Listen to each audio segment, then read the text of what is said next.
हे तर तुम्ही बघू शकता, आमची श्रेयो आज तिच्या आईची तब्येत खराब झाल्या कारणानं आईची जरा तब्येत दुखायला, ताप वगैरे यायला लागला आहे आणि त्या कारणानं श्रेयो आमचं हाय 5वीला आहे आणि तिनं आज निर्णय घेतलेला की मी स्वतः स्वयंपाक करीन, माझ्या आईला बी मी भरवीन, मी बी खाईन आणि म्हणून तिनं आज किचन आपल्या ताब्यामध्ये घेतलेलं आहे आणि ती लागलेली आहे. डोळ्यातून पाणी येत आहे तिला, कांदा कापताना डोळ्यातून पाणी येत आहे म्हणून तिनं एक डोकं लावलं या, म्हणजे आपलं दिमाग लावलं या.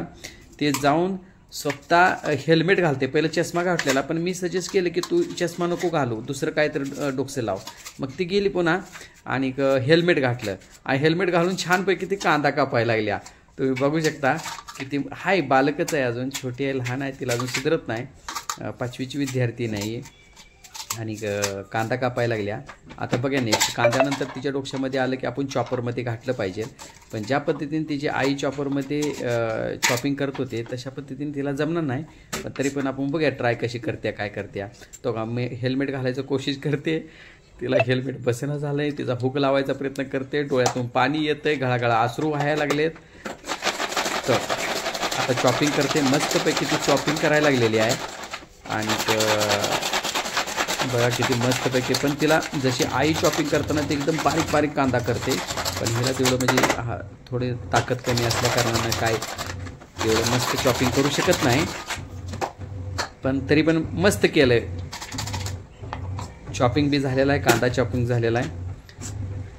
आता तुम्ही बघू शकता आपले बाल बी सवरते. सकाळी तिने ॲक्च्युली बालाचं केस वगैरे विचारले नाही, तेल वगैरे लावलं नाही आणि आईचं दुखायला लागलेलं बघून तिनं तुरंत किचनचा कब्जा आपल्या ताब्यामध्ये घेतलेला आहे आणि स्वयंपाकाला लागलेली आहे.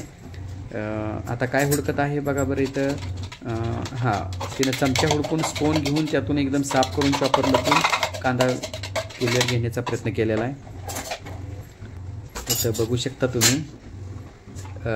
गॅसचा चुल्हा बी खाली घेतलेला आहे, कारण तिची आई बसून स्वयंपाक करते म्हणताना ती जशी जशी आई करते तसं तसं ती करायचा प्रयत्न करायला लागलेली आहे. तेव्हा तिनं आता तिला सुचना झालं की मी पोहे करायचं का भात करायचं का चपाती करायची का काय करायचं सुचना झालं. पाठ बी लावला, त्यामध्ये काय तर किचनमध्ये पकवायची सामग्री हुडकायला लागल्या. तो का विचार करायला पोहे येतात, ते पोहे करू का भात करू का काय करू, तिला असं झालं या. तो का विचार करायला लागल्या, कशी विचार करते बघा. हां, त्याच्यानंतर बघा तिनं मसाल्याचे डबे सगळे खाली घेतलेले आहे, हळद घेतलेली आहे, मीठ घेतलेले आहे, जिरं घेतलेले आहे. तो तिची हाईट कमी असल्या कारण किचन कट्ट्यावरच चढवून बसलेली आहे. तुम्ही बघू शकता तेलाचा डबा घेतलेला आहे. हां, त्याच्यानंतर ही पिठाचा डबा घेतला आहे, पण हिला ही माहीत नाही की पिठाचं गव्हाचं पीठ आहे का ते ज्वारीचं पीठ आहे. पण तिने घेतलं आहे आणि छानपैकी टोपलं वगैरे घेतलं, टोपलं साईडला सारलं.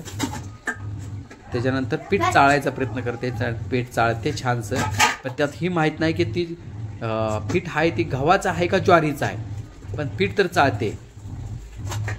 चला बघू पुढची ह्याची कारवाई काय काय होत्या बघूया. चला छानपैकी पाणी घेते त्यात पेकिंग मिळायला. पिठाचं साईडला सारलेलं आहे आणि सध्या आता तिच्या मनामध्ये आलेला आहे की आपण फोडणीचा भातच करू म्हणून. हां, भाताला फर्स्ट क्लास कुकरमधनं शिळा भात आहे, रात्रीचा भात आहे बरं का.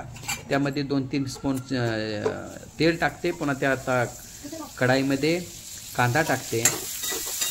तेव्हा छानपैकी कांदा हलवायला लागलेले आहे, चिमुकला जीव आहे आणि आपला प्रयत्न करते ते. बघू आता काय कशी करते. तेव्हा कांद्यामध्ये थोडंसं हळद टाकते, हळद टाकल्यानंतर जिरे टाकते. तुम्ही बघू शकता थोडंसं जिरं बी टाकायला लागले. छान मोहरी टाकली, थोडं तेल कमी पडले असं महसूस झाल्यानंतर त्यानं आणि 2 स्पून तेल वाढवलेलं आहे आणि त्याच्यानंतर कांदा मस्तपैकी हलवून घ्यायला लागलेले. छान अति छान. भाताचं पतीलं बी तिनं जवळ घेतलेलं आहे कुकर. ते रात्रीचा भात उरलेला आहे, त्याला ती गरम करून फोडणी लावून कशा पद्धतीने खाल्लं जातं ही तिच्या आईने तिला चांगलंच गाईड केलेलं दिसतंय. तेव्हा कांदा जळायला लागलेला आहे, धूर निघायला लागला आहे, खाली करपायला लागला आहे. तेव्हा म्हणताना थोडं पाणी वाटलं जातं ताकी खाली कांदा जळू नये म्हणून. छान लय छान पद्धतीने ही स्वयंपाक करायचा प्रयत्न करायला लागल्या. भातवडी हलकी हलकी तिला पोळत सुद्धा आहे आणि छान अति छान. 2 वेळा तिनं पाणी टाकलंय मधून. कांदा भाजायचा प्रयत्न करते चांगला. छान एकदम मस्त कांदा छानपैकी भाजून घेतलेला आहे तिनं आणि कांदा भाजला आहे. थोडंसं पाणी बी वाढवलं तिनं आणि पण एक केलं की तिनं केसही चरली नाही ती सकाळ सकाळी, त्यामुळे ती जरा मी तिच्यावर नाराज आहे. सकाळी केसही चराय पाहिजे होती, तिनं तेल लावायला पाहिजे होती. आंघोळ केलेली आहे. आंघोळ केल्या तिच्या आईचं दुखतंय असं कळल्यानंतर ती आपल्या आईला ताप आला आहे, तिला बरं नाही असं वाटल्यानंतर तिनं किचनमध्ये आईला म्हणली तू झोप, मी तुला स्वयंपाक करून घालते. अशा पद्धतीने ती किचनमध्ये 5वीची विद्यार्थी आलेली आहे. आणि बघा फर्स्ट क्लास भात त्यानं कढईमध्ये वतलेला आहे आणि फर्स्ट क्लास ते हलवत आहे. आणि भात माझ्या हिशोबानं तो रेडी बी झालेला आहे तिनं. हां व्यवस्थित रेडी बी झाला, गॅस कमी बी केला, झाकला बी आणि डन बी केलं तिनं. वाव तवा खाली घेतलं तिनं. त्याच्यानंतर प्लेट आता बघ आज तवा पोळेल गरम गरम तव्याला सांडशीने धरायला पाहिजे. चला आता फर्स्ट क्लास झालेला आहे, बनवून झालेला आहे, प्लेटमध्ये भरलेला आहे. आपल्या आईला भरवण्यासाठी ती तिच्या बेडवर गेलेली आहे आणि थोडं पाणी विसरले म्हणताना पाणी बी घेऊन येते ते आता आणि आईला पाणी पाजते आणि आईला मस्तपैकी आपण बी खाते, आईला बी भरवते. असा हा छानसा चिमुकलीचा स्वयंपाक आईला किती टेस्ट लागली असेल, फार टेस्ट